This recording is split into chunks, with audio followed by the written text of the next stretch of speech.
Voilà, alors on va juste demander au Seigneur la grâce de Dieu pour notre frère Thibaut qui fait des examens pour ses crises d'épilepsie. Alors c'était lui qui était prévu ce matin pour les chants et ça n'a pas été possible. Voilà, donc il fait des examens, tout cela. Je crois qu'il a été à l'hôpital. C'est ça, Dorine, hein? C'est ça, il a été à l'hôpital aussi. Voilà, donc...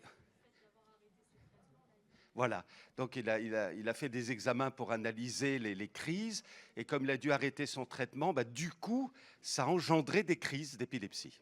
C'est ça. Voilà, donc on va prier pour lui, vous êtes d'accord? On va demander au Seigneur sa grâce. Hein. Merci de visiter notre frère en ce moment, Seigneur, et nous voulons vraiment te demander grâce pour lui, afin que tu le délivres entièrement de ces crises, Seigneur, d'épilepsie. En ton nom, nous proclamons le Dieu de gloire, le Dieu de victoire. Alléluia. Tu es le Tout-Puissant, Seigneur. Et nous savons que notre frère est sous le couvert du sang de l'agneau et que l'Esprit de Dieu est en lui. Merci de lui faire grâce. Nous le mettons à part dans nos prières et proclamons ta victoire. Ô notre Jésus de gloire, merci pour tes compassions infinies. Fais du bien à Dorine aussi, Seigneur. Merci d'étendre tes mains ce matin sur nos bien-aimés dans le cadre de notre louange. Visite les musiciens, nos chantres, alléluia, et bénis ces moments, que ce soit des temps de grâce que nous vivons ensemble au nom de Jésus. Amen. Amen. On va écouter un témoignage, le témoignage d'Éric Sellerier. Certains le connaissent, et ensuite on va louer, bénir le Seigneur de tout notre cœur. Je m'appelle Éric Sellerier et je vais vous raconter mon histoire avec Dieu.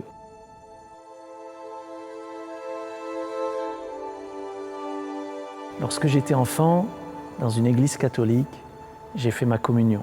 Le prêtre m'a demandé de confesser mes péchés.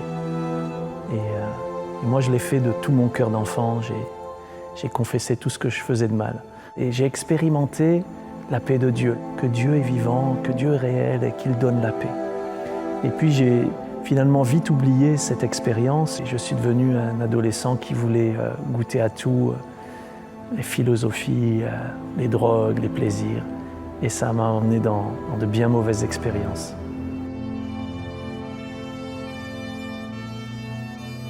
Mes parents ont divorcé quand j'avais 10 ans et à cause de ça, je suis devenu un ado très révolté. Ça m'a conduit à faire des bêtises, prendre de la drogue. Et un jour, je me suis retrouvé dans un camion comme celui-là. J'étais près de mourir. Je me rappelle du pompier qui tenait ma main et qui a dit à son collègue « Dépêche-toi, il ne va pas tenir jusqu'aux urgences ». Et là, j'ai vraiment fait une prière. Moi, je ne croyais pas, hein. Enfin, en tout cas, je disais que je ne croyais pas, mais j'ai fait une prière à Dieu. Garde-moi en vie et je croirai en toi.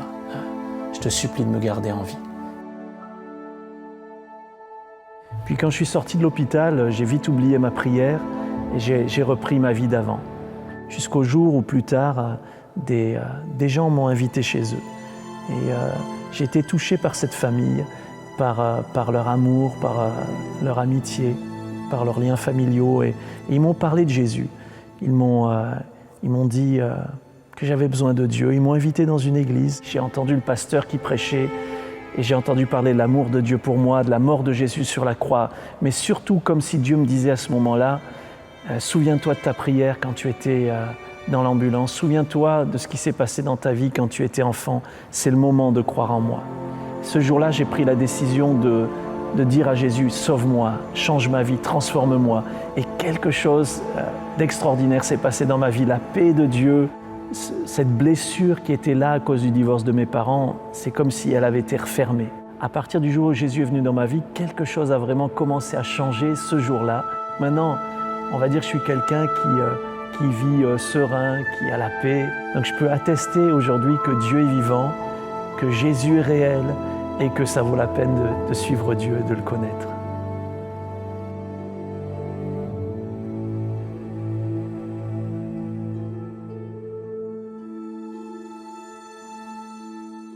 Bonjour à tous. Soyez les bienvenus.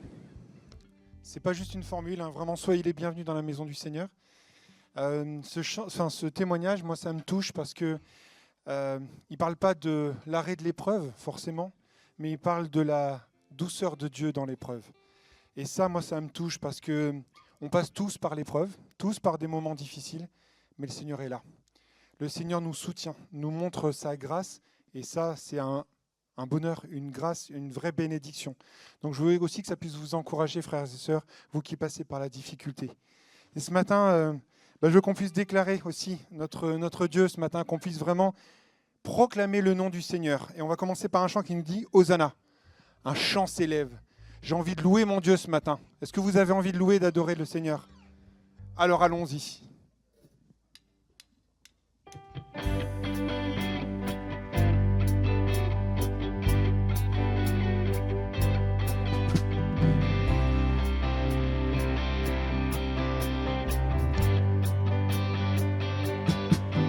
Un chant s'élève, les yeux se tournent vers toi, se tournent vers toi. L'espoir renaît, les cœurs soupirent après toi. Oui, après toi. En te voyant, nous retrouvons la force de vie. Quand nous sommes en ta présence, nos craintes fuient, elles s'enfuient. Hosanna, Hosanna, tu es le roi, le sauveur, à toi la gloire et l'honneur. Hosanna, Hosanna,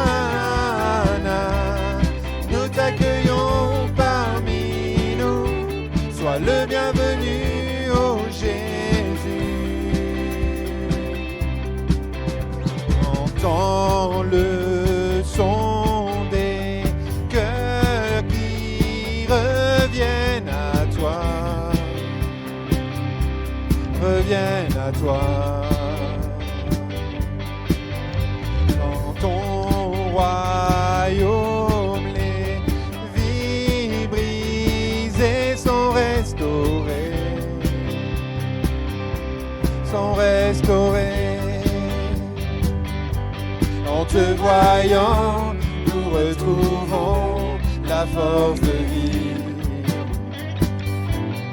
Quand nous sommes en ta présence, nos craintes fuient, elles s'enfuient. Hosanna, Hosanna, tu es le roi, le sauveur, à toi la gloire et l'honneur. Hosanna, Hosanna, nous t'accueillons parmi nous, sois le bienvenu, ô Jésus. Hosanna, Hosanna, tu es le roi, le sauveur, à toi la gloire et l'honneur. Hosanna, Hosanna, nous t'accueillons parmi nous, sois le bienvenu, ô Jésus.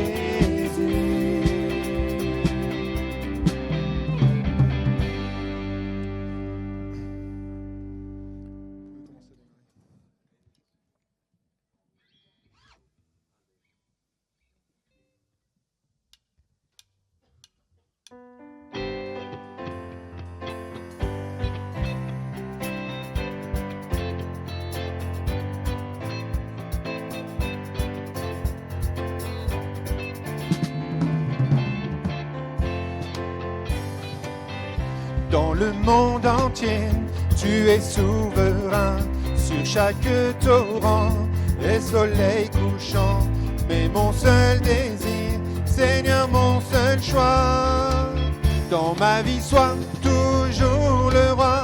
Oui, règne en moi par ton pouvoir, veille sur mes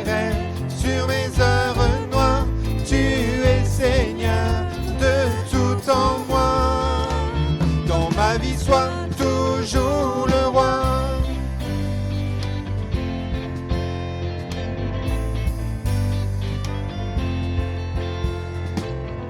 Dans chaque parole et chaque pensée, je veux refléter, Seigneur, ta beauté.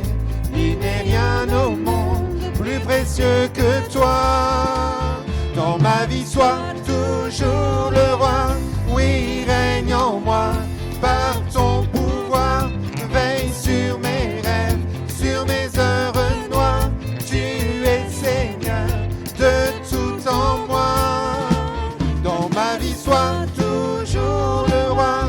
Oui, règne en moi par ton pouvoir. Veille sur mes rêves, sur mes heures noires.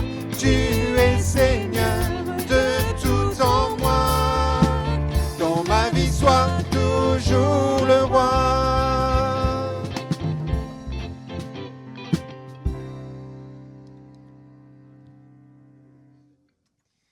Et avant de laisser la place à Daniel, je voudrais qu'on prenne un chant qui nous dit « Jésus est roi ».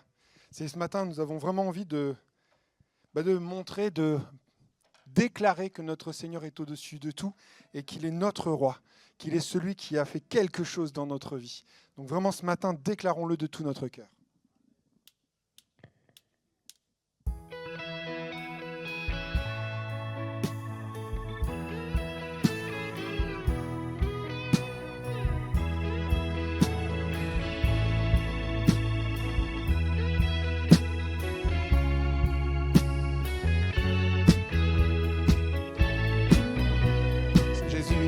Est roi, il est roi, il siège et règne en majesté, fait monter sa bannière, Jésus est roi. Crie Hosanna, il est roi, car le Seigneur est grand, il est digne de louange. Gloire remplit les cieux, célébrons tous notre Dieu. Jésus est roi, il est roi, il siège et règne en majesté, fait monter sa bannière, Jésus est roi. Crie Hosanna,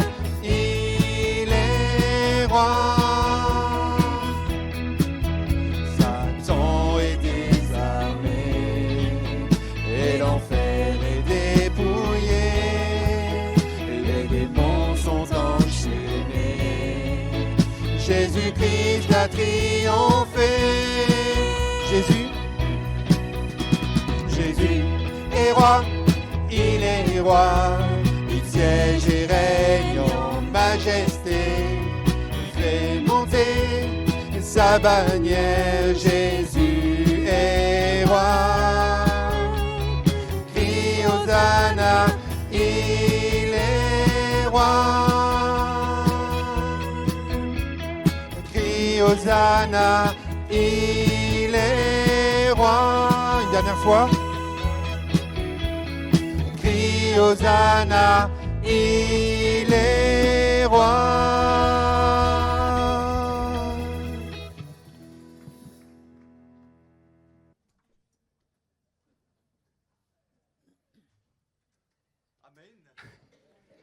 Le Seigneur est roi, alléluia. Alors est-ce qu'on se souvient, pour ceux qui étaient là les dernières fois, de quel sujet on va s'entretenir ce matin? Les conflits. Bon, les conflits, vous allez me dire, c'est pas très porteur. Les conflits, on voudrait quelque chose de plus sympathique. Voilà, fais-nous rêver, pasteur, fais-nous rêver, fais-nous entrer dans... Oui, on est d'accord, mais il y a des réalités quand même et on va s'y coller ensemble ce matin. On va en réfléchir là-dessus parce que je crois que c'est vraiment, vraiment important. Donc, je vais vous demander toute votre attention, OK, ce matin, et nos amis internautes aussi qu'on salue. On va demander toute votre attention parce qu'il y a quelque chose à comprendre pour chacun de nous, pour moi le premier. Vraiment, parce que si je faisais un sondage ce matin en disant « N'avez-vous jamais connu de conflit dans votre vie ?» Je suis convaincu que personne ne leverait la main. Et si c'était le cas, on se dirait il vient de Mars ou il vient d'une autre planète. Mais on a tous connu, oui ou non, hein, des conflits plus ou moins forts. On a su parfois les gérer. D'autres fois, on a tapé à côté, on a été complètement à côté, on a dérapé. Il faut vraiment que le Seigneur nous aide dans cette situation conflictuelle quand elle se présente. Une personne m'a rendu son témoignage il y a de cela bien longtemps, en me disant qu'elle s'était convertie réellement, convertie à Jésus. Jésus était devenu son sauveur, son Seigneur. Il n'y avait pas de doute, sa vie avait été transformée. Et on comprend bien que dans la Bible, quand on est sauvé, on a la compréhension de l'attachement à une assemblée locale, dans le sens où on n'est pas sauvé pour vivre seul son salut, mais en compagnie des frères et des sœurs avec lesquels on chemine. Bon. Et donc, elle s'est intégrée dans une assemblée, dans la ville dans laquelle elle habitait, et elle s'est faite baptiser, entre autres, avec une personne à peu près de son âge. Elles avaient lié amitié. Bon. Et donc, elles n'habitaient pas très loin l'une de l'autre. Elles prenaient le bus ensemble pour aller à l'église. Tout se passait bien jusqu'au jour où, eh bien, cette personne a manifesté un désintérêt total pour l'autre personne. Et il y a eu une rupture incompréhensible pour la personne qui m'a rendu témoignage. Incompréhensible. Maintenant, on comprend qu'il y avait certainement un phénomène de bipolarité chez cette dame-là. Et puis, cette dame me racontant son témoignage, me disait, ben voilà, on était dans le même bus, elle au bout, moi dans l'autre bout, on ne se parlait pas. On est descendu du bus, je marchais dans la rue pour me rendre à l'église, au culte, et j'entendais le bruit de ses pas derrière moi. Elle a fait en sorte d'accélérer son allure, elle m'a dépassé sans me dire un mot.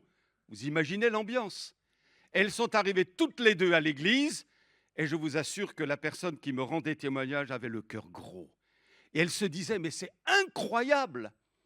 Je me suis donné à Jésus, j'ai accepté le Sauveur, il y a eu la joie dans mon cœur, je suis une nouvelle créature, je suis attaché à une assemblée locale, et finalement, je suis peut-être encore plus malheureuse que je ne l'étais avant au plan relationnel. Est-ce normal, Seigneur?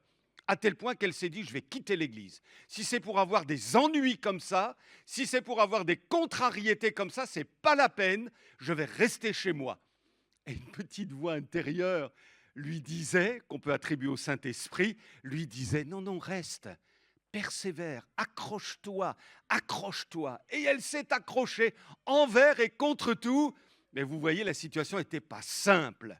Et puis, le temps a passé, le Seigneur a permis qu'elle rende témoignage à son fils, et béni soit Dieu, son fils s'est converti, alléluia, il en est même devenu pasteur, alléluia, il est devant vous ce matin. Amen. Ceci pour vous dire, chers amis, que l'Église sur terre, ce n'est pas encore le ciel. Et si vous cherchez une Église idéale, je vous le dis, elle n'existe pas. Elle n'existe pas. Bien sûr, il y a de bonnes choses dans l'Église de Jésus. La preuve, on y est ensemble. On y vit de bonnes choses, que ce soit ici, que ce soit ailleurs. On vit de bonnes choses, gloire à Dieu. On se réjouit. Est-ce qu'on ne s'est pas réjoui ce matin en se voyant? On s'est salué. Je suis content de te voir. C'est formidable, gloire à Dieu. Mais s'il est vrai qu'on y vit de bonnes choses, il y a encore des réalités parfois difficiles à vivre. Vous savez pourquoi? Parce qu'on est des pécheurs. Sauvés par grâce. Ah, vous êtes soulagés. Hein? Ah, oui. Des pécheurs sauvés par grâce. Des pécheurs, il faut le reconnaître, avec nos maladresses, avec nos malentendus, nos manquements, nos erreurs, nos désaccords, nos incompréhensions. Un jour ou l'autre, on va connaître un conflit. Un jour ou l'autre, on va être blessé par peut-être quelqu'un auquel on n'aurait jamais pensé. Et un jour ou l'autre, nous-mêmes, on va blesser quelqu'un sans même s'en rendre compte. Et la Bible, finalement, elle tient un langage très réaliste à ce sujet. Elle ne cache rien des réalités humaines. Vous commencez à feuilleter les premières pages du livre de la Genèse, il y a déjà un conflit entre deux frères. Ah, les conflits de famille. Entre deux frères, Caïn et Abel. Un peu plus tard, toujours un problème de famille. Et c'est les fils de Jacob qui sont en conflit avec le petit frère Joseph. Et puis encore plus tard, il y a eu un conflit entre le premier roi d'Israël, Saül, et le deuxième roi, David. Et puis quand on va dans le Nouveau Testament, on se dit, bah, ça va changer. Avec Jésus, nous sommes dans la nouvelle alliance. Alléluia, ça va changer. Ça ne sera plus comme dans l'ancienne alliance. Tiens donc. Et vous remarquez qu'il y a des conflits ici ou là, il y a des problématiques dans la première Église. La première Église était loin d'être idéale. Il y avait aussi des problématiques. Et pensez à ces deux hommes, notamment Paul et Barnabas. À un moment donné, ils ont décidé de faire un voyage missionnaire. C'est ce qu'on appelle le premier voyage missionnaire. Et ils ont été accompagnés par le cousin de Barnabas, qui s'appelait Marc ou Jean-Marc. Et au bout d'un certain temps, Marc était beaucoup plus jeune, notamment à Perge, s'est dit ouais, « moi je ne peux plus suivre quoi ». Alors la Bible ne nous dit pas pourquoi il a abandonné, il a jeté l'éponge, on ne sait rien. Mais on peut supposer que c'était trop dur, c'était trop compliqué pour lui. Il y avait trop d'opposition à affronter. Et du coup, arrivé à Perge, la parole de Dieu nous montre que, comment il s'appelle notre bien-aimé, je suis en train de parler, Marc, il est parti. Et il est reparti à Jérusalem. Bon, les deux autres apôtres ont continué leur parcours. Et puis, à un moment donné, ils sont dans la ville d'Antioche. Et Paul dit, hey, ça serait bien, Barnabas, que nous retournions voir les frères et les églises. C'est le second voyage missionnaire. Et là, Barnabas, qu'est-ce qu'il fait? Eh bien, il prend Marc, son cousin, et dit, bon, il va venir avec nous. Et là, Paul dit, pas question. Pas question. Il nous a abandonnés une première fois, moi je ne lui fais plus confiance, c'est terminé, je ne veux plus le voir. Et là, mes amis, la Bible nous montre qu'il y a eu, qu'est-ce qu'il y a eu? Il y a eu un clash, un vif dissentiment. Et le terme en grec, il est fort, oui, c'est l'équivalent du clash. Et je pense que le volume a monté à ce moment-là. Et vous vous imaginez deux hommes, deux illustres hommes de Dieu. Il y en a un, Paul, qui est l'apôtre de la grâce et de la foi, et il y a l'autre, Barnabas, c'est son surnom, qui est un fils d'exhortation, d'encouragement, de consolation. Mais comment deux hommes comme ça ont-ils pu se disputer? Je sens un silence là. Mais on se demande, mais comment ils en ont pu en venir là? Une colère, un clash monumental, mes amis. Eh bien, c'est la réalité parfois. Et il faut le savoir. Il ne faut pas croire que dans le monde pastoral, c'est rose. Par exemple, vous vous dites « Ah, qu'est-ce que j'aimerais bien être pasteur. Oh, ouais, c'est génial, le frère. Il a le nez dans la Bible du matin au soir. Il est là dans l'extase. Oh, c'est merveilleux. Ah, si je pouvais être à plein temps. Vous comprenez? C'est pas si simple toujours, c'est pas si évident. Il y a des conflits de caractère. On parle de conflits, les conflits de caractère dans les églises. Conflits générationnels, conflits de position. Lui, il a une place, moi, j'ai pas. Conflit de vision, lui voit comme ça, moi, je le vois pas comme ça. Conflit de personnalité, conflits doctrinaux. Mon pasteur formateur, que j'aime beaucoup, m'a dit... Je me souviens, il était passé par des moments compliqués au plan relationnel avec certaines personnes dans l'église et il avait son cœur ulcéré, blessé. Et dans la voiture, il me dit, tu sais Daniel, j'étais tout jeune, il me dit, tu sais Daniel.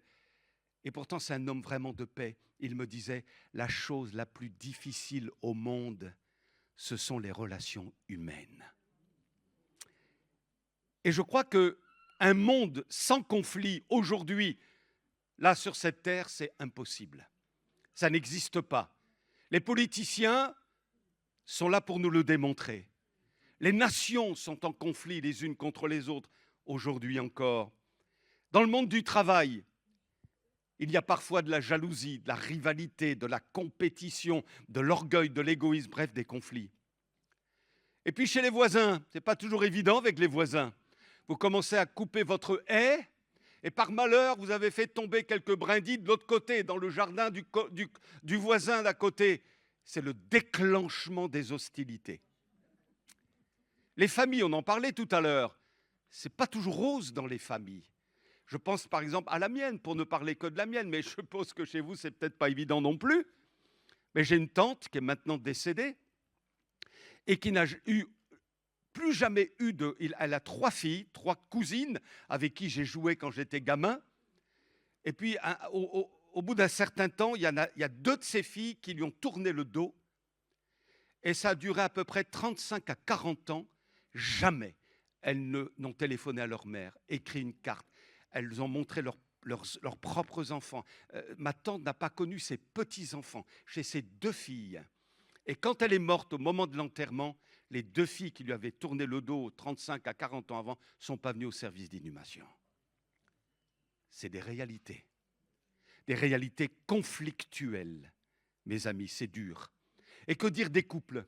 C'est pas évident non plus. Même le meilleur des couples, si vous leviez la main en disant « Frère, on est le meilleur des couples !» Mais je te dirais, tu as certainement eu des conflits quand même. Parce que ça n'existe pas, il faut être bien au clair, un couple, aussi bon soit-il, qui n'a pas parfois des tensions, des conflits, des moments plus compliqués. C'est la vie, j'ai envie de vous dire. C'est la vie. Et l'essentiel pour nous, c'est d'apprendre à gérer ces situations conflictuelles. C'est tout un dossier qu'on pourrait ouvrir ensemble, mais ce n'est pas le moment ce matin. J'écoutais un prédicateur très intéressant d'ailleurs à ce sujet, qui, s'appuyant sur un texte du livre de la Genèse, l'homme quittera son père et sa mère et s'attachera à sa femme, et lui dit, ils deviendront une seule valise. Alors, c'est son illustration, ils deviendront une seule valise. Alors quand il a dit ça, je tendis l'oreille, je dis qu'est-ce qu'il raconte? Et puis il dit, ben voilà, quand on se marie, chacun a sa valise. Monsieur, il prend sa valise, madame prend sa valise, et dans la valise, il y a son identité à monsieur, son identité à madame, son arrière-plan culturel, sa vie d'avant, son caractère, ses habitudes, ses coutumes. Et au bout d'un certain temps, poum, ça clash. Alors le pasteur expliquait en disant, ben voilà, ce qu'il faut faire, c'est en fin de compte de prendre chacun la valise, l'un vis-à-vis de l'autre, d'ouvrir la valise, et ensuite, ensemble, de décider ce qu'on garde et ce qu'on ne garde pas. Et ce qu'on garde, ce qui a été validé, on le met dans une 3e valise. Et l'objectif, c'est de ne faire qu'une seule valise, c'est-à-dire une valise où on met tout en commun pour que ça marche. Amen, c'est une belle image, hein? En tous les cas, chers amis, d'où viennent les conflits?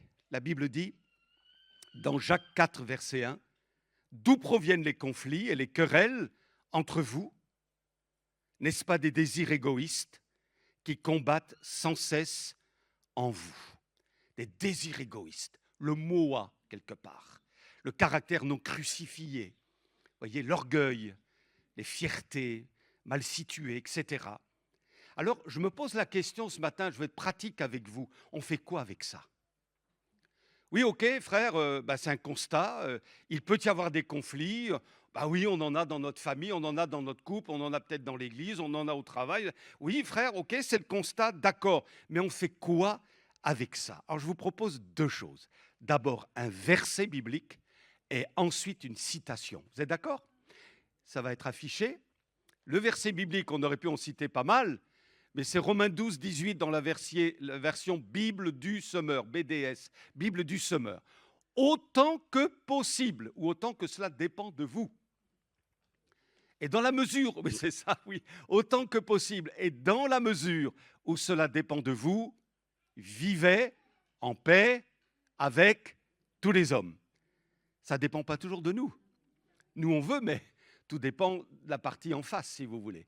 Mais quant à nous, l'apôtre dit, quant à toi, mon frère, quant à toi, ma sœur, quant à toi, pasteur, quant à toi, etc., fais en sorte de favoriser la paix.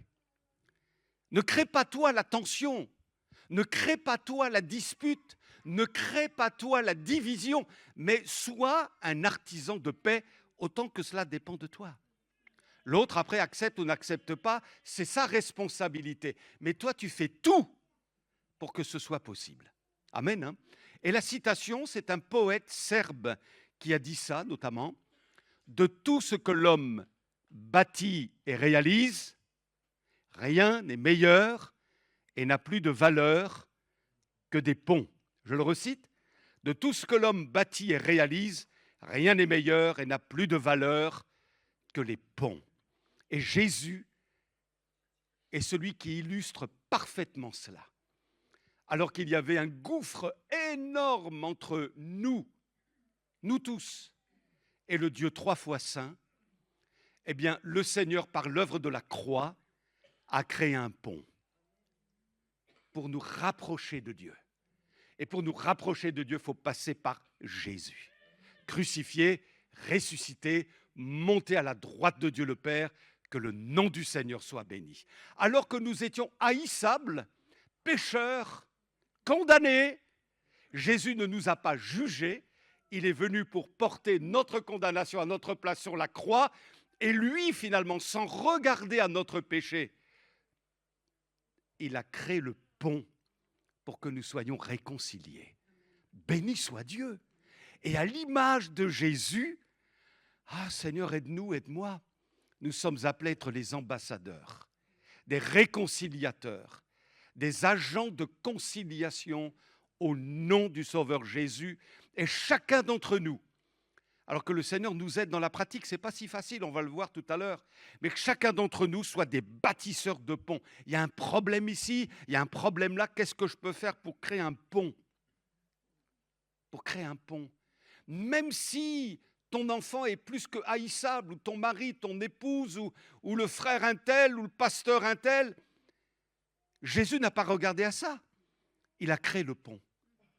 Voyez? Certains, je sais, dans les églises et chez certains de mes collègues, leurs enfants sont tombés très bas, vraiment très bas. Faut-il pour autant leur tourner le dos, dire « je ne te veux plus te voir de ma vie » ? Je ne crois pas. Ça ne veut pas dire qu'on va cautionner leurs péchés, attention. On va dire les choses telles qu'elles sont, mais on va créer un pont. Tu demeures mon fils, tu demeures ma fille, tu demeures, etc. Vous comprenez? Tu demeures mon père, tu demeures mon oncle, etc. Tu demeures même mon pasteur. Alléluia, je plaide ma cause. Et on va créer un pont. Est-ce que c'est possible? Si je dis non, j'engage ma responsabilité devant Dieu. Je suis mal, quoi. Mais quant à vous, vous avez fait ce qu'il fallait. Vous avez bâti le pont pour construire une relation qui soit bonne aux yeux du Seigneur. Merci Jésus. Alors, on va réfléchir maintenant. J'ai 7 points. J'ai choisi le chiffre de la perfection. Vous voyez, 7 points. Je veux vraiment les mettre en pratique. C'est tout un travail. Je ne vous dis pas que c'est acquis. Pour moi-même, ce n'est pas acquis. Je suis en marche. Et vous aussi, je suis persuadé, vous êtes en marche. Et soyez attentifs. C'est très simple, mais ça peut faire la différence.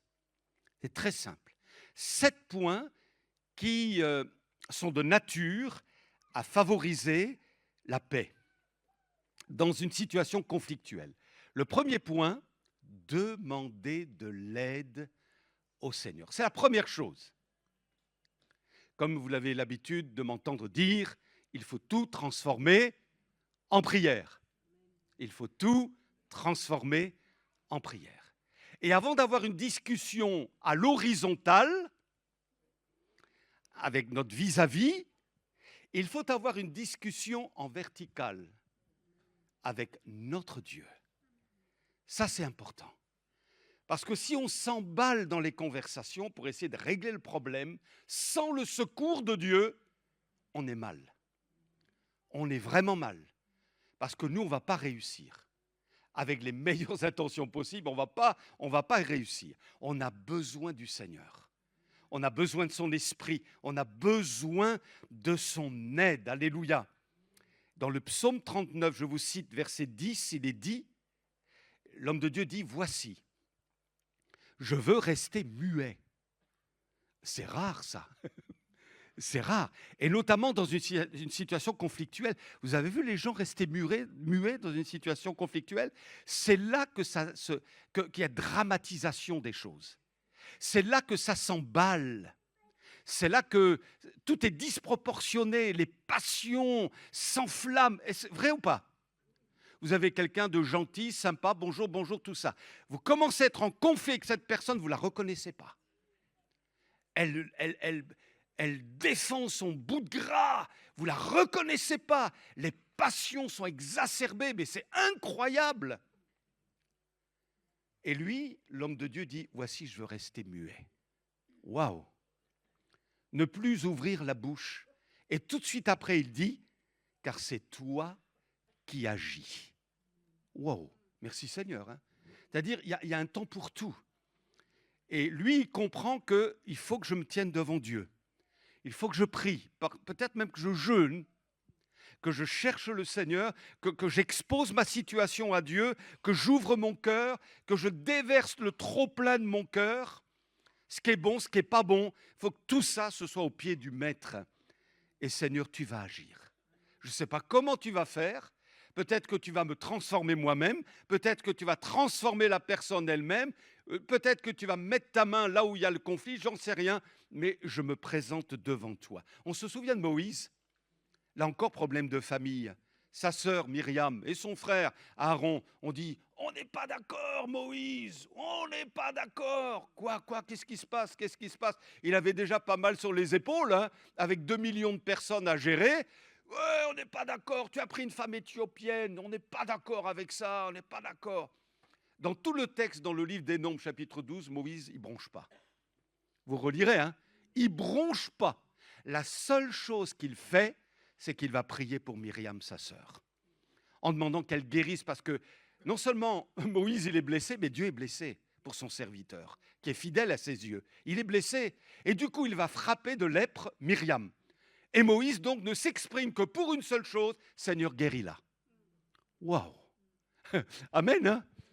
Prier, d'abord, c'est la première chose. Et on se souvient, alors je crois que c'est David aussi, dans le psaume 41, versets 10 à 11, qui dit « Celui-là même avec qui j'étais en paix, qui avait ma confiance ». Il y a certainement une préfiguration de ce que Judas va faire. Hein, qui avait ma confiance, qui mangeait mon pain, lève le talon contre moi. Voilà la situation. Et David, il dit « Toi, Éternel ». Ça y est, il s'adresse tout de suite à Dieu. Il ne va pas entrer en conflit avec la personne, il ne va pas essayer d'argumenter. Non, toi, Éternel, aie pitié de moi et rétablis-moi. Donc, première chose, mes amis, on est bien d'accord, c'est simple, mais c'est tellement important. Ne nous engageons pas dans de vaines discussions tout de suite, passionnées, etc., etc. Non, non. Parlons à Dieu. Voilà mon problème, Seigneur. J'ai un conflit là, c'est dur, c'est dur. Mais je t'en parle, je te l'expose, cherche ta face, je me décharge sur toi, tu es ma solution. La deuxième chose qu'il faut aussi faire, c'est qu'il nous faut veiller sur notre cœur. Pourquoi? Parce qu'un conflit, un vrai conflit, c'est pesant. C'est pesant. Et vous allez voir quelqu'un qui est au cœur d'un conflit, vous allez voir, ça va mon frère, ça va ma sœur. Waouh! Il ne va pas vous dire, oui, tout va bien. Non, c'est dur. Et dans notre Église, il y a des personnes qui peuvent être en situation de conflit. Il faut comprendre que parfois, ils ne vous font pas les amours, quoi. Ils ne vous sautent pas au cou, mais parce qu'ils vivent des moments difficiles. Il faut comprendre ça. Il faut l'accepter aussi, vous comprenez? On ne peut pas toujours être au top les uns et les autres. Il y a des blessures, il y a des moments durs qu'on peut vivre. On est blessé, on peut être meurtri, humilié, incompris, isolé. Vous savez quoi? Le diable, il va profiter de ça. Il est méchant, hein? Il est méchant. Il ne va pas essayer de nous attaquer quand on est au mieux, finalement. Dans toute notre force-là, il va nous attaquer dans des moments de fragilisation, des moments de vulnérabilité, des moments d'affaiblissement psychologique, spirituel. Et c'est là qu'il va encore y mettre une dose pour envenimer finalement notre plaie. Et qu'est-ce qu'il va faire? Eh bien, il va exacerber notre vieille nature. Il va l'exciter. Ouais, tu vois, c'est pas normal, toi, tu vois. Et alors, il va exacerber notre rancune, l'amertume, le sentiment de vengeance, le ressentiment. La déprime, l'anxiété, la déception, la dureté, la frustration, l'abattement, les plaintes, les murmures. Et tout ça, ça va créer une situation de blocage. Je suis bloqué. Et parfois, ma femme elle me dit, Daniel, t'as un breton, toi. Elle me dit, t'es bloqué là. Et je dis, oui, je suis bloqué. Ça m'est arrivé plus d'une fois. Hein. Vous voyez, hein, je me rends vulnérable. Hein.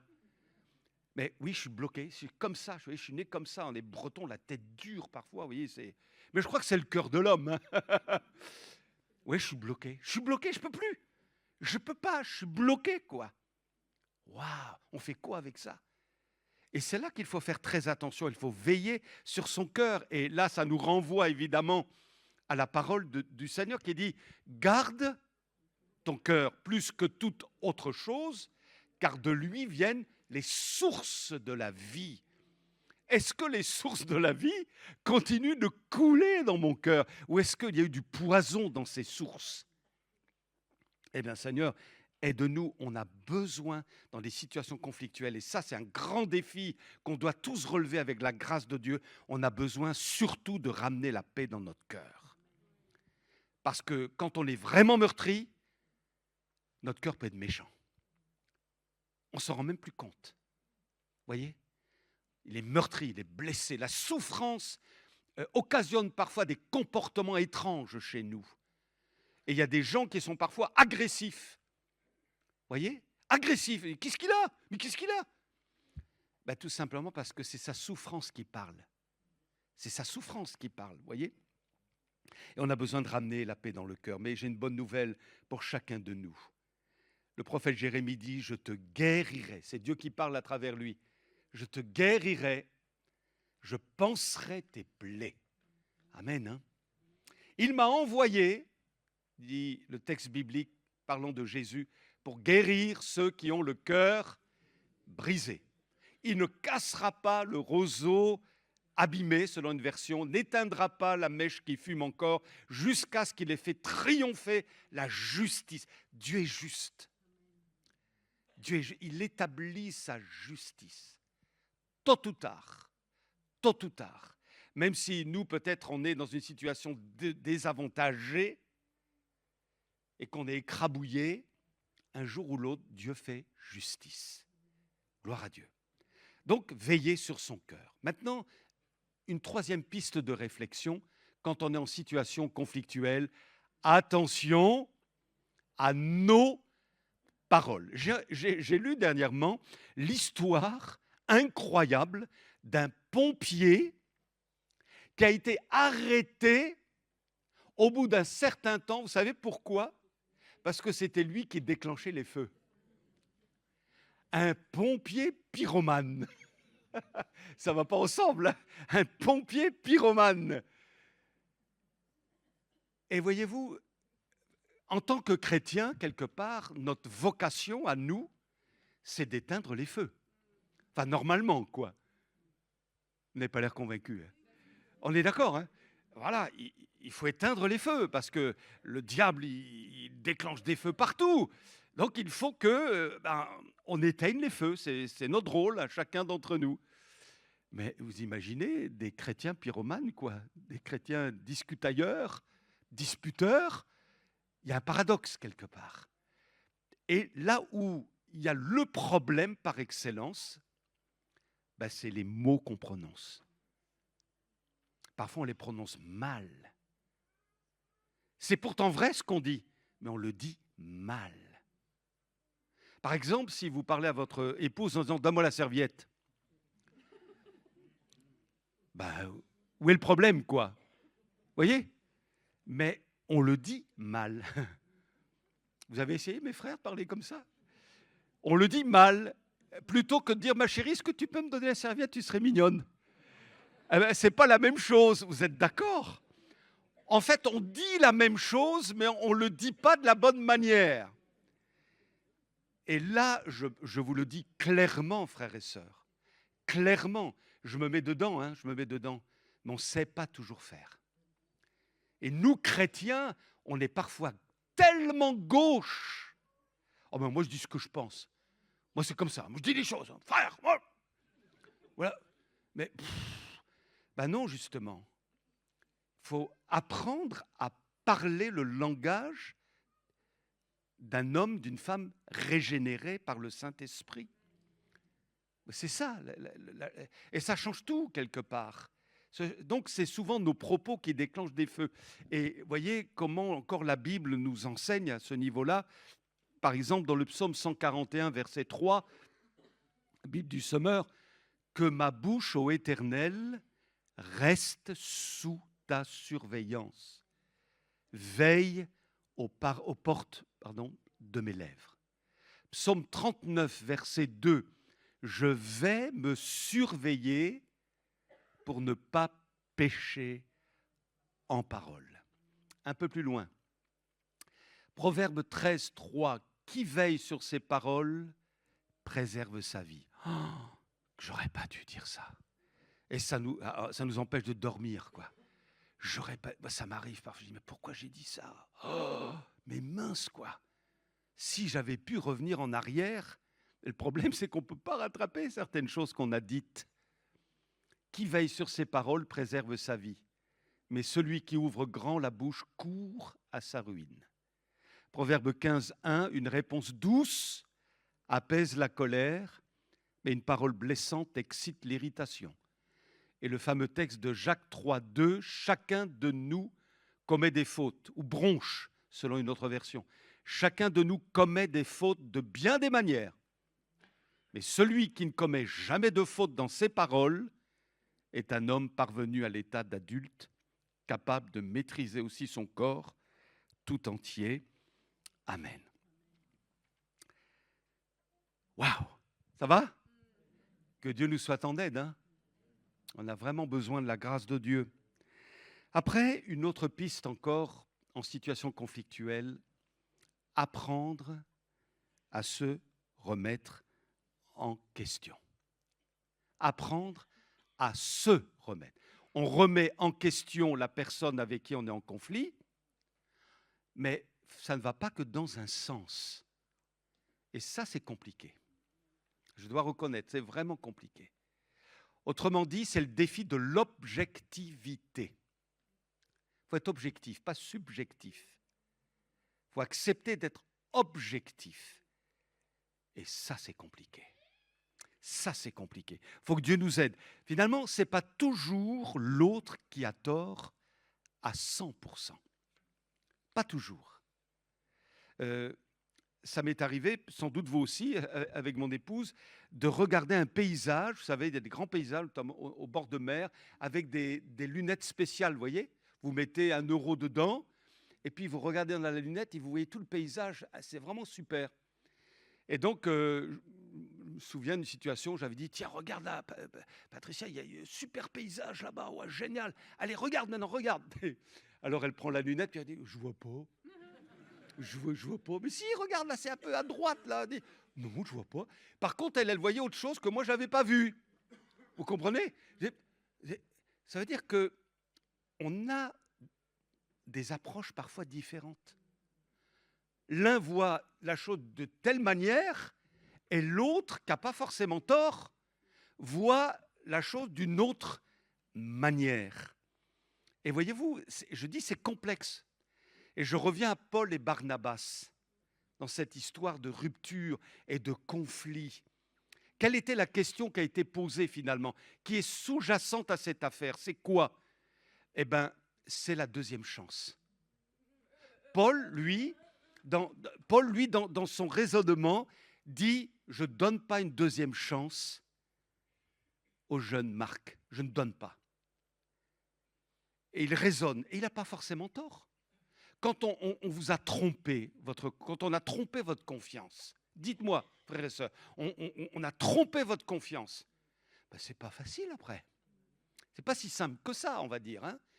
Vous invitez quelqu'un chez vous, ah, tu es malheureux, tout ça, je vais t'héberger, il n'y a pas de problème. Voilà, et puis il vous fauche 500 € ou 50 €, tout dépend. Et la personne, un peu plus tard, vous dit « Écoute, tu peux encore m'héberger ». Vous faites quoi? Vous lui donnez sa chance? C'est pas évident, on est d'accord. Certains sont capables de le faire, et je comprendrais très bien si d'autres ne sont pas capables de le faire. C'est la raison. Et Paul, il réfléchit avec la raison. Il dit non, non, non, non. Marc, il nous a lâchés une fois. Moi, j'ai besoin de gars solides avec moi. J'ai besoin de gars qui savent confronter les difficultés pour l'évangélisation et tout. Donc, non, non, non, on ne peut pas compter sur ce jeune, c'est pas possible. Et puis vous avez l'autre, Barnabas, c'est l'homme du cœur. Lui, c'est pas tellement le raisonnement, c'est le cœur. Mais si, allez Paul, on lui donne une seconde chance, écoute, on va pas l'enterrer quand même. Est-ce que Barnabas a tort? Ben, pas forcément. Donc l'un agit avec le raisonnement, l'autre agit avec son cœur. J'ai envie de dire, l'un a raison et l'autre n'a pas tort. Wow. Et tout ça, ça crée quoi? Une division. Ah, faites objectif. Et il fallait que Paul se pose les bonnes questions, et Barnabas aussi. Et je vous lance un défi. Qui finalement a raison dans les deux? Bon, vous me répondrez quand vous voudrez, hein. Mais vous voyez, quand on regarde dans un rétroviseur, il y a un danger parfois. Je ne suis pas toujours en sécurité, moi. Je regarde dans le rétro, à ma gauche, et vous savez pourquoi je ne suis pas en sécurité? Parce qu'il y a toujours un angle mort. Et parfois, vous avez été surpris. Vous ne l'avez pas vu, le camion derrière, ou la voiture, ou le cycliste, ou le motard. Mais en fait, il était dans l'angle mort. Et puis d'un seul coup, il vous dépasse. Mais je ne l'avais pas vu. C'est l'angle mort. Et vous savez quoi? Dans notre compréhension des choses, dans une situation de conflit, il y a notre angle mort. On n'a pas tout compris. On n'a pas vu quelque chose. On n'a pas cerné quelque chose. Et il faut toute la grâce de Dieu. Alors mes amis, que Dieu nous donne d'être objectifs. Et Jésus sait très bien que c'est compliqué. Et c'est pourquoi il dit, ah, tu sais voir la paille dans l'œil de ton prochain, mais tu ne vois pas la poutre qui est chez toi. Vous voyez, il montre déjà, vous voyez, c'est compliqué. On est vraiment maître dans l'art d'analyser les choses pour les autres, mais nous, concernant nous, c'est plus compliqué. Alors, concernant les couples maintenant, on peut dire, et j'ai entendu ça souvent, et je me permets de le dire avec beaucoup d'amour, hein, on n'est pas fait pour être ensemble. On est mal assortis. Personne ne se remet en cause, hein, mais voilà, bon. C'est le problème aujourd'hui qu'on appelle l'incompatibilité. Mais laissons parler les professionnels. J'ai noté quelques textes, je vais vous les citer. L'incompatibilité prétendue est un mythe inventé par les juristes pour plaider en faveur du divorce. C'est de même une excuse courante des gens pour cacher leurs propres faiblesses et échecs. Les malentendus et les erreurs peuvent être corrigés quand il y a une volonté commune de le faire. Le problème est un manque de franchise totale et j'ajouterais d'inflexibilité. Je ne parle pas des situations où il y a du danger pour l'un des partenaires et les enfants. Attention, hein. Je ne parle pas de ça. Une autre citation. Si les gens peuvent divorcer pour incompatibilité, je ne peux pas concevoir pourquoi nous ne sommes pas tous divorcés. Réagissez pas là.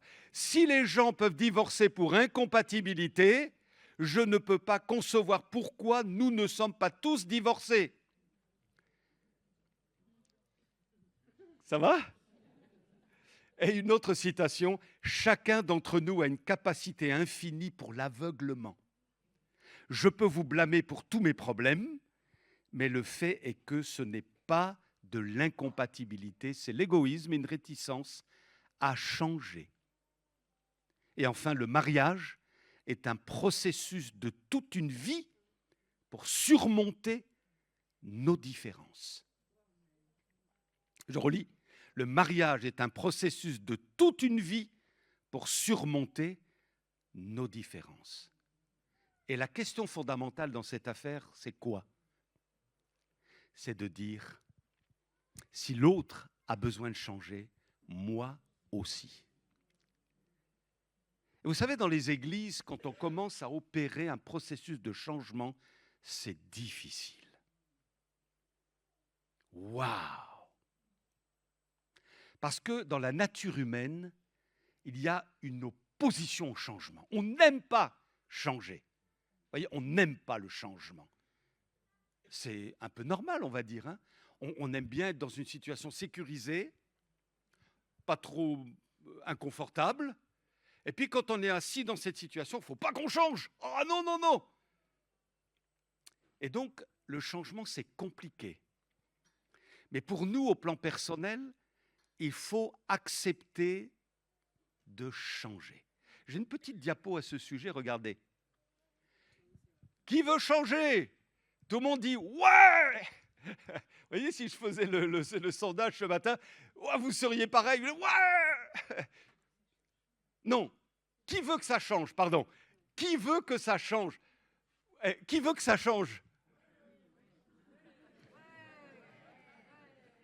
On est d'accord? Ouais!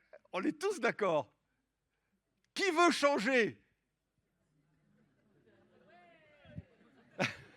Waouh! Waouh! Vous voyez un peu la tête qu'ils font, là, dire ouh! Ouh là là, ça devient craignos là maintenant. Et qui veut changer? Waouh! Et qui veut conduire le changement? Bon, il n'y a plus personne. Il n'y a plus personne là. C'est dur. Oh, mes amis, c'est dur. Et est-ce qu'on va traîner des boulets pendant des années, des années? Vous voyez, parce qu'on n'a pas accepté de changer dès le départ. Alors c'est progressif, c'est en chemin. Mais plus vite c'est fait, mieux c'est, quoi. Et c'est là qu'on a besoin d'un cœur souple, ouvert, capable de s'humilier devant Dieu, capable de demander pardon, des artisans de paix, que Dieu nous soit en aide. Amen. Alors on arrive au 5e point. Vous tenez bon? Ouais, ouais, voilà, amen. 5e point. Apprendre à écouter le point de vue de l'autre. Apprendre à écouter. Alors ça, c'est encore plus dur. Ça, c'est encore plus dur. Je ne sais pas comment vous le voyez, mais waouh! Regardez dans les débats politiques. Alors, ce sont deux personnes qui sont aussi convaincues l'une que l'autre. Et ça part du principe que, de toute manière, si l'autre dit quelque chose de bien, il va s'arranger, celui qui est en face, pour dire c'est pas bien. Ça s'appelle de la mauvaise foi. Et il n'a pas du tout l'intention, mais alors vraiment pas du tout l'intention d'essayer de comprendre l'autre. On appelle ça un dialogue de sourds. Vous comprenez? L'un ne va pas essayer de comprendre la thèse de l'autre, pas du tout. Ils sont dans la confrontation, c'est moi qui vais gagner, point terminé. Et toi, je t'écrase. Quelles que soient les choses que tu vas dire, de toute façon, c'est nul. Mais comment vous voulez vous en tirer avec ça? C'est impossible. Et nous, les Français, on fait cocorico. Hein. C'est terrible. Hein. Alors là, je vais donner un slogan très facile à dire, beaucoup plus compliqué à mettre en pratique. Vous voyez? Nous devons chercher à comprendre avant de chercher à être compris. Et la Bible dit dans Philippiens 2,4 que chacun de vous, au lieu de regarder ses propres intérêts, considère aussi ceux des autres. Ah, que Dieu nous aide. Apprendre à écouter le point de vue de l'autre. Alléluia. Alors, on arrive au 6e point, c'est bientôt la fin. Être des artisans de paix, on en a parlé. Je vous pose la question, vraiment. Soyez objectifs dans votre réponse. Quel est notre objectif en cas de conflit? Gagner. Voilà, bien. Je crois qu'on est objectif. C'est de gagner. Enfin, il a compris. Enfin, elle a fini par admettre que c'est moi qui ai raison, quoi. Autrement dit, quand on est en situation conflictuelle, l'aboutissement, c'est quoi? C'est qu'on gagne. C'est que nous tirions l'épingle du jeu, c'est ça? La couverture vers nous. On tire, voilà, enfin, bref. C'est qu'on gagne, finalement. Voilà, c'est notre victoire. Vous savez ce qu'a dit Martin Luther King un jour? J'ai trouvé ça formidable. Nous cherchons, disait-il, non la victoire, mais la réconciliation. Je serais profondément déçu si après tout ce que nous avons entrepris, j'entendais l'un ou l'autre parmi nous dire « nous les avons eus ». Non, cette victoire doit être aussi la leur. Waouh! Formidable, hein? Cette victoire doit être aussi la leur. Chercher la paix et pardonner pour Martin Luther King ne signifiait pas qu'ils seraient parfaitement amis avec ces détracteurs de couleur blanche et qu'ils allaient manger tous les jours ensemble dans le même restaurant. Mais le but de Martin Luther King, c'était d'instaurer un climat de paix, de ne pas parler mal des Blancs, de ne pas nourrir de mauvais sentiments à leur égard et de bâtir des ponts pour se rejoindre, même si les avis étaient différents. Un artisan de paix. Eh bien, que Dieu nous soit en aide. C'est vraiment ça l'essentiel. Qu'on soit reconnu, non pas pour être des faibles, des mous, mais être des artisans de paix, dans la vérité de Dieu et dans l'amour de notre Sauveur. Et je conclus avec le 7e point, croire dans un avenir meilleur. Je reviens à mon Paul et à mon Barnabas. Gros clash, on est d'accord. Bon, ça a été compliqué, je pense qu'ils ont été blessés, déçus de cette situation, et sans doute que Marc, plus jeune, a dit « Moi, jamais plus je travaillerai avec Paul. On ne le suit pas, lui, trop dur, lui, j'arrive pas. Jamais je le reverrai, enfin en tout cas, jamais je travaillerai avec lui, c'est fini. » Et Paul, sans doute, s'est dit « Moi, Marc, jamais, jamais, jamais plus. » Et Barnabas, bah, vous voyez un petit peu le cycle. C'est dingue, hein? Et Barnabas de dire la même chose. Bon, bah, moi, je ne travaillerai plus avec eux. Mais l'échec, mes amis, ne doit pas enterrer ce que Dieu veut faire. Le temps a passé après ce clash. Et voyez-vous, parfois, il faut du temps. Il faut donner le temps au temps. On veut le changement tout de suite. Étant dans une génération où il suffit d'appuyer sur un bouton pour obtenir ce qu'on veut, mais il faut apprendre la patience. Il faut du temps. Jette ton pain à la surface des eaux et avec le temps, mais combien de temps? On ne sait pas. La Bible ne le dit pas. Avec le temps, tu le retrouveras. Et ce qui est extraordinaire quand on lit la Bible, c'est qu'on arrive à 2 Timothée 4, où Paul, emprisonné à Rome, il est à la fin de son ministère, va dire à Timothée, prends Marc. Oh, tiens, prends Marc. Celui avec qui tu as eu un clash. Oui, oui. Prends Marc, amène-le avec toi, Timothée, car il m'est utile pour le ministère. Waouh, croire dans un avenir meilleur. Ou croire dans un avenir meilleur. C'est possible. C'est la foi. Et quand on lit l'Épître aux Corinthiens, donc la fondation de l'Église de Corinthe et le moment où l'Épître aux Corinthiens a été écrite, c'était bien après le clash qu'il y a eu entre Paul et Barnabas. Et quand on lit l'Épître aux Corinthiens, la première, il est fait mention de Barnabas. Moi, Paul et Barnabas, etc. Ça veut dire quoi? Ça veut dire qu'ils retravaillent ensemble. C'est beau, hein? Là, il y a une grâce de Dieu. C'est la grâce de Dieu. Je pense que quand il y a eu le clash, ils se sont dit, c'est fini. C'est terminé, là, c'est plus possible. Mais les choses doivent mûrir. Elles ont été mûries dans la prière. Elles ont été mûries avec une attitude de cœur paisible, constructive. Et puis, finalement, la victoire se trouve que dans la merveilleuse grâce de Dieu. Tout est possible. Mes amis, on a peut-être et sans doute, on a été déçus. Je sais que personnellement, j'ai sans doute déçu. Dans le cadre de mon service, j'ai sans doute déçu beaucoup de gens. Pas que, heureusement, hein, mais je sais que j'ai déçu. Des gens ont été déçus. Vous vous êtes peut-être déçus les uns les autres. Vous avez été déçus d'un pasteur, vous avez été déçus d'un responsable, vous avez été déçus d'un membre de votre famille, etc., etc. Vous avez été blessés et il y a eu une situation conflictuelle, comme Paul et Barnabas. Mais, mes amis, il faut croire dans un avenir meilleur, parce qu'on le veut. Si on ferme la porte finalement à ça, non, c'est terminé, voilà, c'est fini à jamais, je vais mourir comme ça. Ça, ce n'est pas l'espérance chrétienne. Il faut que Dieu nous aide les uns et les autres à y croire encore. Moi, je rêve de ces moments où un jour je pourrai serrer dans mes bras ceux avec qui j'ai connu des situations conflictuelles.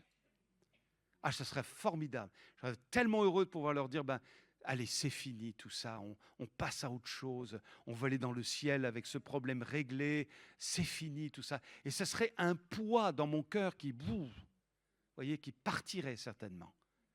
Et je pense que pour vous, ce serait pareil. Bien que le Seigneur nous soit en aide, on veut vivre ces miracles-là. Amen. Hein? Je pensais conclure par un autre passage, mais je vais arrêter là. Figurez-vous que ce matin, j'ouvre mon téléphone, c'est Arnaud qui m'a téléchargé ça, c'est plein de textes de calendrier d'hiver. Et donc, il y en a 1, 2, 3, je crois, ou 4. Et j'arrive au 4e, et c'est exactement le sujet de ce matin. Je dis, tiens, je vais leur lire ça. Je ne veux pas le faire. Hein.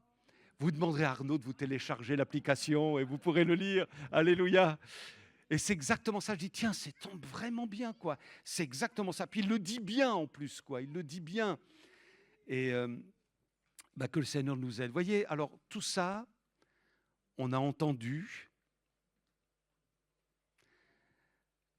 On va en faire quoi? C'est ça le problème. Vous voyez, pour moi, déjà pour moi-même, je dis, je vais en faire quoi de tout ça, là? J'ai fait ma prédication, ça y est, je vais me rasseoir, voilà. Mais je vais en faire quoi? Et vous, frères et sœurs, vous allez en faire quoi? C'est là qu'il faut que Dieu nous aide. Et c'est là qu'il ne faut pas que ça passe dans une oreille et puis que ça sorte de l'autre et puis qu'on n'en fasse rien. Il faut que Dieu nous soit en aide. Il faut que ça se traduise par une transformation réelle, par des situations en voie d'évolution, dans la patience, avec le temps. Mais nous déclarons que c'est Dieu qui aura raison et que le diable ne parviendra pas à détruire notre vie relationnelle. Lui, il veut mettre, excusez-moi l'expression, le bazar partout. Là où il peut le faire, il le fait. Il veut mettre le bazar partout. Il veut mettre le bazar dans l'Église. Il veut mettre le bazar dans les couples, dans les familles, dans les relations. C'est « Oh là là, Seigneur !» Mais par la grâce de Dieu, nous décidons, il faut être intentionnel quelque part. Il faut être intentionnel. Non, je n'accepte pas. On va aller de l'avant, on va améliorer les choses. Tu vas nous aider, Seigneur. Gloire à toi. L'amour couvre une multitude de fautes. Ah, ça ne veut pas dire qu'il faut tout cautionner, hein. Mais je vais vous illustrer ça en une dernière minute. Vous tenez bon, vous êtes vraiment des héros ce matin. Ma petite fille, à l'étage, elle se fait gronder par ses parents. Elle descend de l'étage, elle arrive dans la salle, elle renverse un truc. Je dis, waouh, misère. Si je la gronde, ça va être en écho à la colère des parents. Wow, comment je fais ça? Je vais quoi? Est-ce qu'il faut que je la reprenne? Est-ce qu'il faut... Bon, voilà. Et là, l'amour couvre une multitude de fautes. J'ai ravalé. Plutôt que d'exciter la colère, une colère nouvelle, j'ai ravalé. J'ai rien dit. Je l'ai regardé. J'ai fait... Mais j'ai estimé que là, il fallait apaiser les choses. Et vous savez, dans la vie, on en ravale des choses. Oui ou non? Si vous êtes un jour dans le ministère, vous en ravalerez des choses. Waouh! Mais on n'est pas là pour créer le bazar. Vous voyez, il y a des choses, il faut les apaiser finalement. Il ne faut surtout pas mettre de l'huile sur le feu parce que ça va s'embraser complètement. Donc, l'amour couvre une multitude de fautes. Je me tais, j'en parle au Seigneur et puis à la grâce de Dieu. Il y a des moments où il faut être comme ça. Des moments où il faut aller voir la personne. Il y a des moments où il vaut mieux dire, tant pis, je passe l'éponge, je mets le mouchoir dessus, tant pis. Après tout, ce n'est pas la fin du monde. Mon petit Daniel, tu as été blessé, une fois de plus, c'est pas grave. Ou vous, c'est pareil, vous avez été blessé. Vous savez, je vais vous dire ceci. Paul, il parle des marques qu'il a sur son corps. Vous savez, les cicatrices des coups qu'il a reçus à cause de sa foi. Et je suppose que s'il tirait sa tunique, nous aurions vu toutes ces marques. Waouh, on aurait été impressionnés. Dis donc, Paul, mais tu as eu toutes ces marques-là. Oh, waouh, à cause de ta foi. C'est les coups de fouet, c'est les coups de bâton que tu as reçus. Mais vous savez, dans la vie chrétienne, on termine notre vie, comme un vieux chant disait, après les douleurs, après les souffrances, tout, vous voyez, avant d'entrer dans la gloire. Mais vous savez, il y a des cicatrices partout. Il y a des cicatrices dans notre tête, il y a des cicatrices dans notre cœur, il y a des coups qu'on a reçus. Le diable nous a asséné des coups dans la vie. C'est pas facile. Je ne peux pas penser qu'un enfant de Dieu authentique, consacré à Dieu, parte dans le ciel sans avoir eu des cicatrices. Un véritable enfant de Dieu, il a des cicatrices. Il y a des cicatrices là. Mais la grâce, c'est que Jésus s'en occupe et il soigne nos cicatrices. C'est ça l'essentiel. Amen. Alléluia. Mes amis, on va prendre la scène bientôt. Avant de prendre le pain et le vin, réfléchissons. Vous voyez ? On ne veut pas prendre le pain et le vin comme ça par habitude. Dis, Seigneur, je veux prendre ce pain et ce vin en ayant un cœur bien disposé et en faisant en sorte d'intégrer, d'assimiler tout ce que j'ai entendu ce matin. Je le sais, mais tu as voulu me le rappeler et je te demande ta grâce. Ok Seigneur, c'est un partenariat avec toi. Je vais prendre le vin, je ne vais pas m'accuser, m'auto-accuser, me priver de prendre la scène. Non, non, non, je vais la prendre. Je ne suis pas capable, moi, d'entrer dans tout ça, mais toi, tu vas me qualifier, tu vas m'aider et ça va changer. Amen. On prend la scène dans cet état d'esprit, vous êtes d'accord ? Et le Seigneur va nous bénir. Amen. Merci notre Dieu pour ces moments de grâce que nous avons. On a parlé de choses tellement pratiques. Seigneur, la Bible ne se tait pas à ce sujet, on te rend grâce pour cela. Nous avons tellement de bons conseils, il y en a tellement d'autres encore. Et nous acceptons que ta main se pose sur nous. Fais-nous grâce. Visite tous nos bien-aimés en situation de conflit, Seigneur, pour une chose ou pour une autre ce matin. Et garde-les, fortifie-les, montre-leur la voie, le chemin. Nous te demandons grâce, ô Dieu. Nous avons besoin de vivre l'Évangile en pratique. Nous voulons passer de la théorie à la pratique. Nous en savons des choses. Mais parfois, Seigneur, dans la pratique, ce n'est pas toujours en cohérence avec ce que nous savons. Alors aide-nous et pardonne nos fautes. Pardonne les situations de conflit qu'on a pu connaître, qui n'ont pas été réglées correctement. Seigneur, pardonne-moi, pardonne mes frères et sœurs aussi. Et nous te demandons de nous aider à nous occuper de tout ça, à susciter des circonstances pour que finalement nous soyons spectateurs de la résolution du problème par ta grâce. Tout est en toi, tout est pour ta gloire. Nous voulons croire en un avenir meilleur par rapport à certaines situations. Nous remettons tout entre tes mains et nous te disons, Seigneur, que ta grâce, ton immense, ton incommensurable grâce soit agissante dans nos cœurs, dans nos vies, dans notre Église, dans nos familles respectives, dans les milieux où nous évoluons. Seigneur, sois avec nous et montre-nous ta gloire. Au nom de Jésus, Amen. Amen. Amen. On va poursuivre notre temps et vous voyez comme quoi le Seigneur, il prévoit toujours toutes choses. Je ne savais pas forcément la semaine dernière ce que Daniel avait prêché ce matin. Thibaut, je pense, ne le savait pas non plus quand il a préparé la liste de chants. Et le chant suivant nous dit « Devant le trône du Très-Haut, mon défenseur saura plaider ». En fait, là, je crois qu'on est vraiment dans ce qu'on vient d'entendre ce matin. On est vraiment dans le fait que si je cherche absolument à me faire vengeance, à me faire justice, ça ne marchera pas. Si je laisse le Seigneur le faire, ça va être complètement différent. Parce que là, je vais être, effectivement, comme tu disais, le spectateur de ce que le Seigneur va faire. Alors oui, c'est pas facile. Oui, parfois, il faut dire, comme tu disais ce matin. mais vraiment ce matin, soyons les spectateurs de ce que le Seigneur va faire dans nos vies.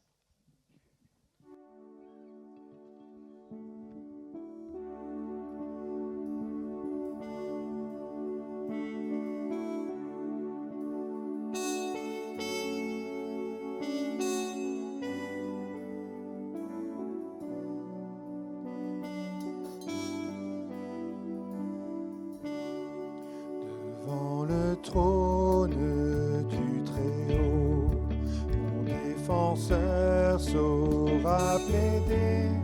Cet avocat s'appelle amour, il intercède pour moi toujours.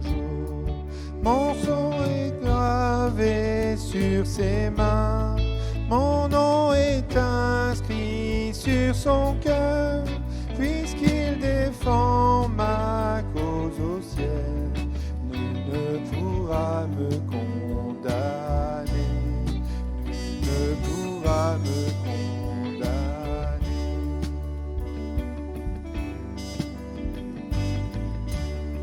Et quand Satan me fait douter, vient me tenter et m'accuser, je lève les yeux vers celui qui a donné pour moi sa vie. Mon sauveur était innocent, sa mort me rend la liberté. Oui, Dieu le juste est satisfait et il pardonne mon péché. Et il pardonne mon péché.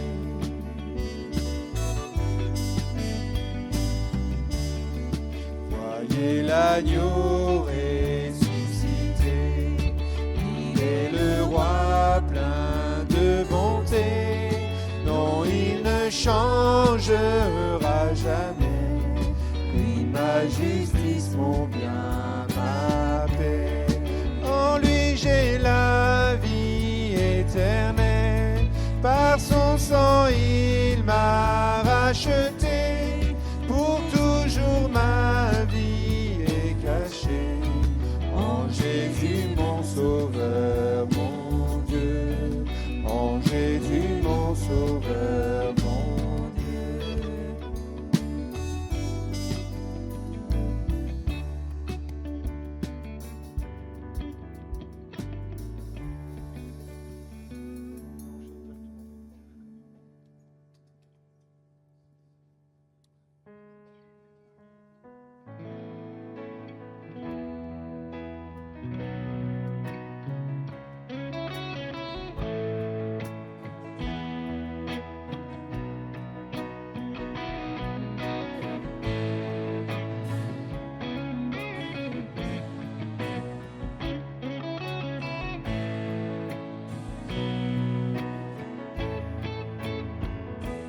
Bénis Dieu, oh mon âme, oh mon âme, rends gloire à son saint nom.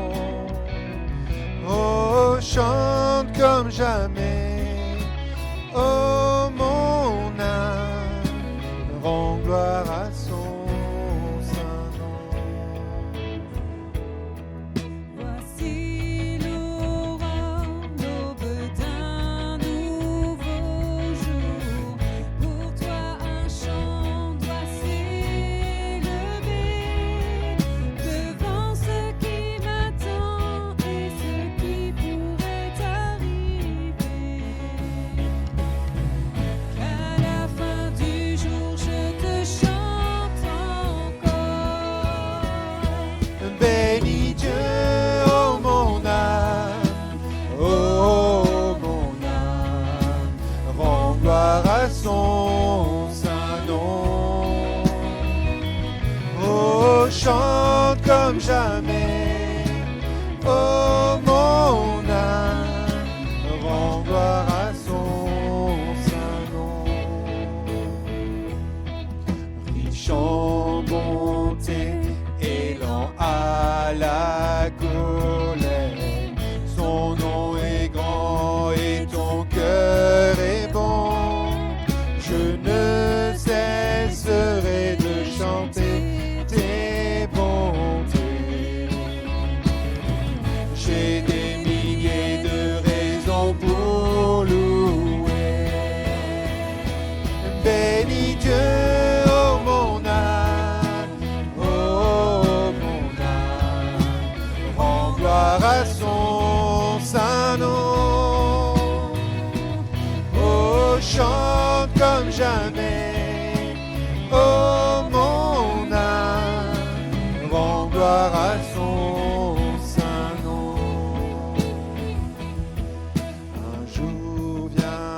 chantera, je n'aurai plus de force.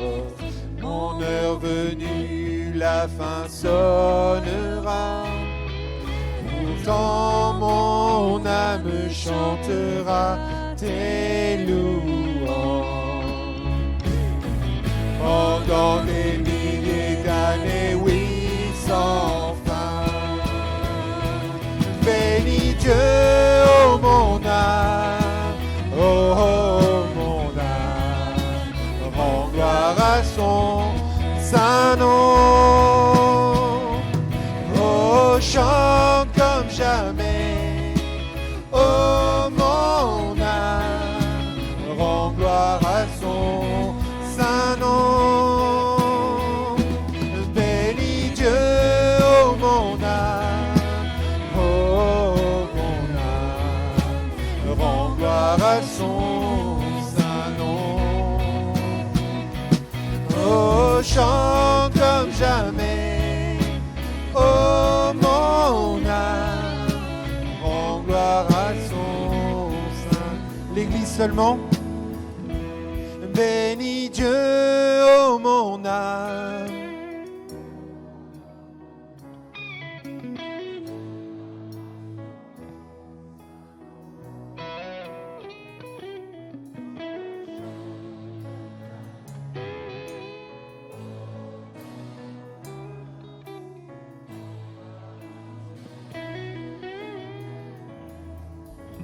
Oui Seigneur, je veux te bénir ce matin, je veux te louer, je veux t'adorer, je veux te dire merci, merci parce que tu es venu dans ma vie, merci parce que tu as fait quelqu'un de moi de différent. Je sais encore imparfait, mais je compte sur ta grâce, je compte sur ce que tu es, sur ce que tu es capable de faire et je veux te louer, je veux t'adorer pour toute cette miséricorde que tu as eue envers moi. Alors sois loué, sois béni mon Père, Amen.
Amen. Je voudrais inviter ceux qui ont été désignés à s'approcher pour préparer la table et qu'on puisse vraiment ce matin, d'un plein cœur, avec complètement de reconnaissance, se rappeler ce que Jésus a fait. Prenons vraiment ce repas avec toute la dignité et l'hommage que nous devons à notre Dieu. Et prenons ce chant qui nous dit « Rédempteur du monde ». Jésus, tu as été crucifié, mais bien plus, tu es ressuscité. Et ton amour, ta grâce a surabondé au-delà de tout ce que je peux imaginer.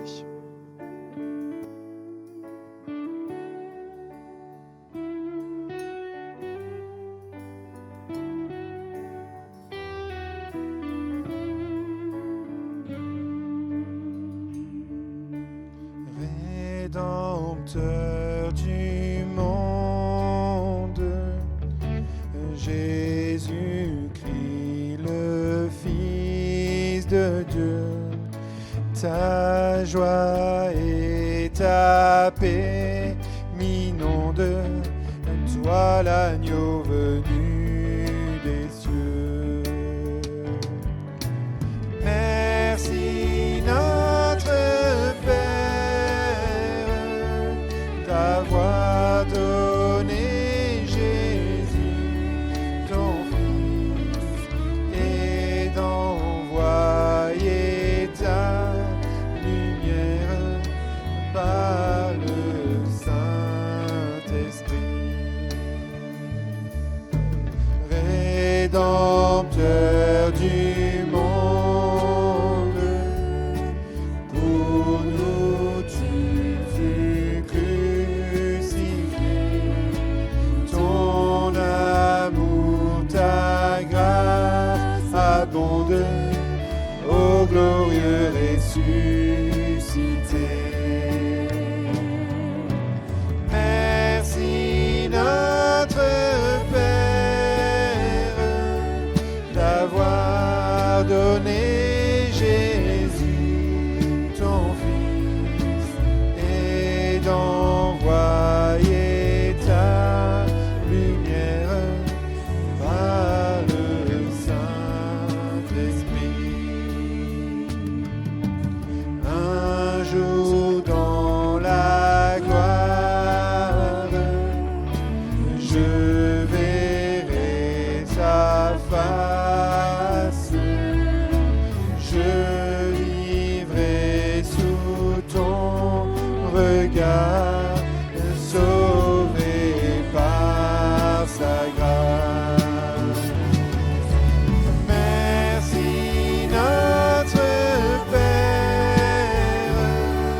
d'avoir donné Jésus, ton Fils, et d'envoyer ta lumière par le Saint. On reprend la troisième strophe.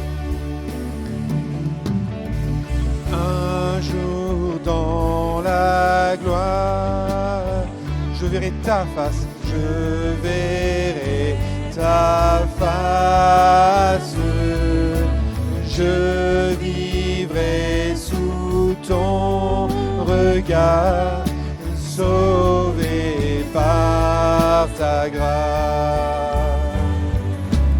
Merci notre Père d'avoir donné Jésus, ton Fils, et d'envoyer ta lumière par le Saint-Esprit.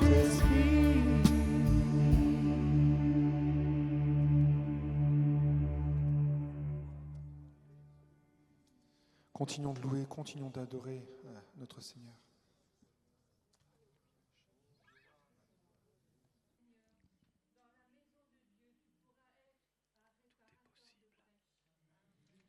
Alléluia. On peut se lever ensemble et on va proclamer dans une louange collective la victoire sur toute situation conflictuelle, la victoire dans nos cœurs sur le ressentiment, la rancune, l'absence de pardon peut-être. On va demander au Seigneur de nous visiter et on va répandre nos cœurs devant lui, tous ensemble. Alléluia.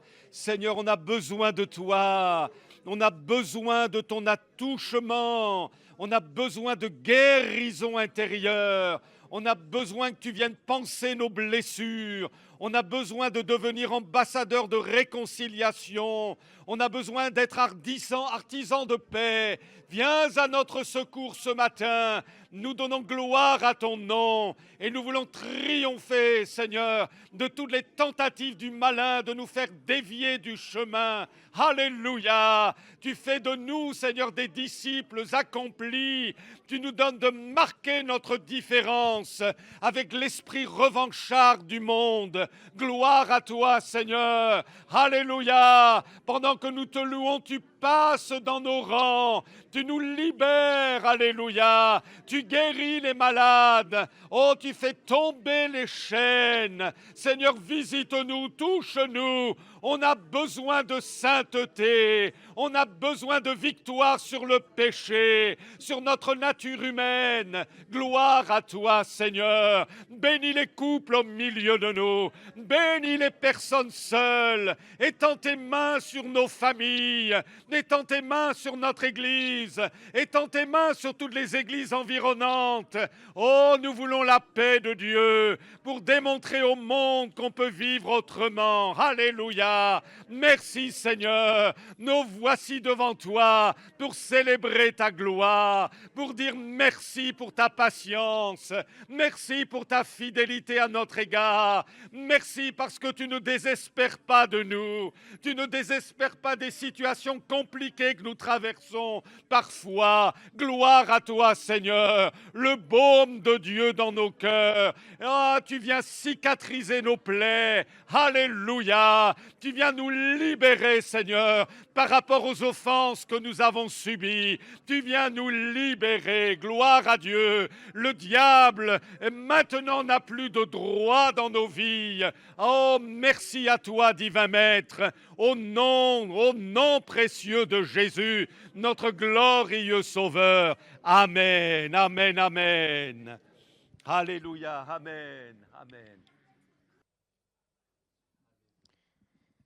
Amen. On va terminer ces instants par un dernier chant. On va reprendre le premier. Un chant s'élève. Hosanna. Non? Ah, alors allons-y.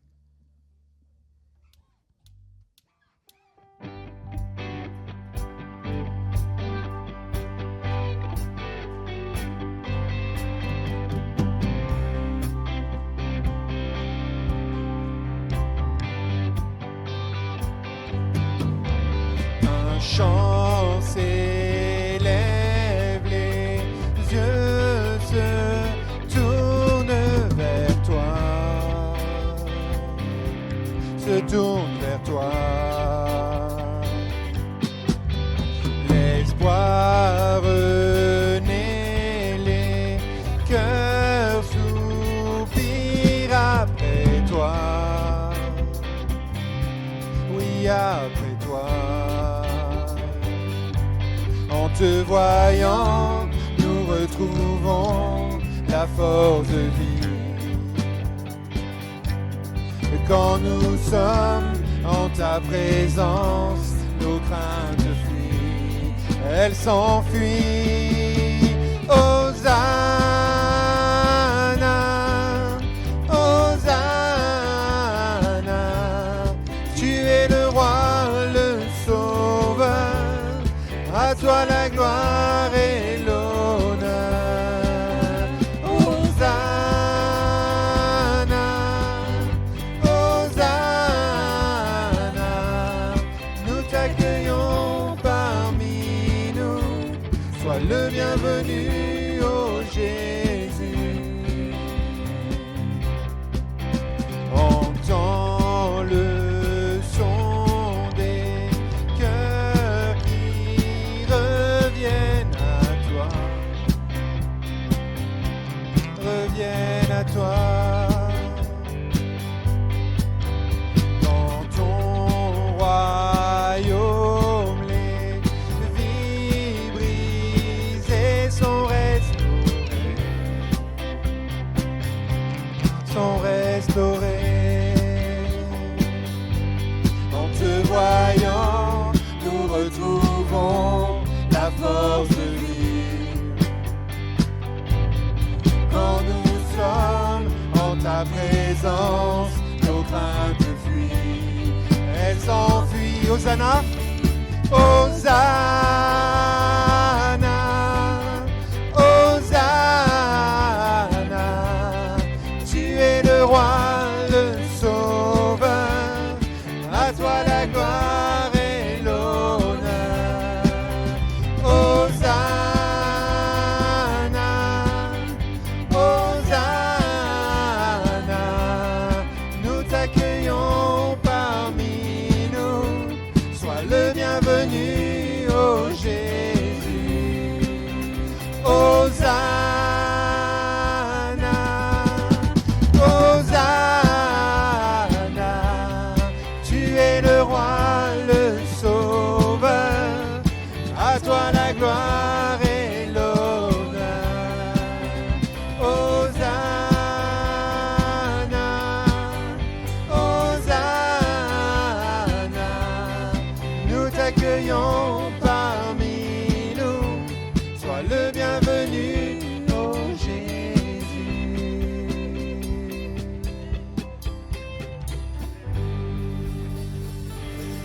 Amen. Alléluia. Merci à nos amis chantres et musiciens. Amen. Y a-t-il des nouveaux au milieu de nous, des personnes qui viennent pour la première fois ou des visiteurs? On voudrait les saluer. Vous levez la main. Bienvenue. Amen. Sois béni au milieu de nous. Alléluia. Bienvenue aussi. Plein de bonnes choses à vous, les amis. Voilà, on va passer donc aux annonces rapidement. Journée des associations. Dimanche dernier, tout s'est bien passé, malgré la dernière heure de pluie en fin d'après-midi. Mais sinon, regardez, il y avait une bonne atmosphère. Les associations, l'association La Main Tendue a été représentée dignement, hautement, amen, amen, par nos chers frères, par les... Oh, il y a la barbe à papa aussi, vous voyez, il y a des experts, hein. Voilà, c'était vraiment très, très bien et beaucoup de monde. Voilà, on se fait connaître. On n'est pas seulement une église dans la ville, on est une église pour la ville. Amen, hein.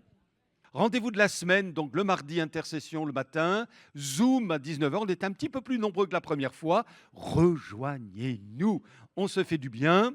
15h jeudi, le psaume 91, une soirée pray-home, voilà, un petit moment de prière. Voilà, vous pouvez même jeûner à cette occasion. Vendredi 19h, alors c'était prévu l'intercession, mais on va poursuivre parce qu'on n'avait pas terminé le sujet important de la place de la femme aujourd'hui dans l'Église. Messieurs, amen, vous serez là quand même, hein. Voilà, on s'était fait du bien vendredi, hein. J'ai eu quelques bons échos et ça réjouit mon cœur. Mais comme j'ai dit à une sœur tout à l'heure, les 2 prochains sujets sont un petit peu plus délicats. Mais vous allez œuvrer dans la grâce et on va se réjouir ensemble. Samedi, 10h, formation GIB, groupe d'instruction biblique, donc les moniteurs, monitrices, plus tous les bénévoles de Cité Libre sur le thème du handicap, accueillir l'enfant en situation d'handicap. Et dimanche, eh bien, nous aurons la joie d'accueillir le pasteur Franck Le Chalupé, qui est pasteur à Fécamp. Dans l'église jeunesse, samedi 21 à 15h30. Il y aura un rassemblement de jeunes. On appelle ça maintenant les Move jeunesse, à Saint-Étienne-du-Rouvray, rassemblement des jeunes de Normandie, le samedi 28, de 10h à 17h, le thème différent. Voilà, différent. Assumez votre différence en Christ par rapport au monde. Soyez bénis. Amen, amen, amen. Un bon retour. Nous sommes bénis en Jésus. Amen.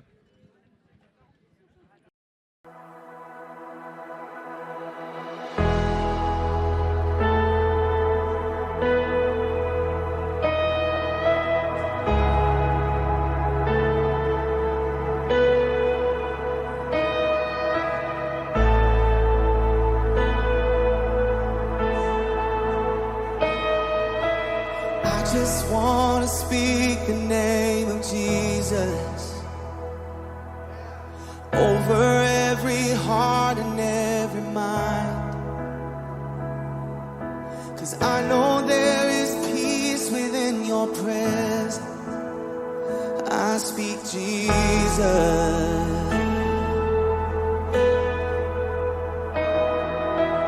I just want to speak the name of Jesus till every dark addiction starts to break, declaring there is hope and there is freedom. I speak Jesus. Your name is power. Your name is healing. Your name is life. Break every stronghold.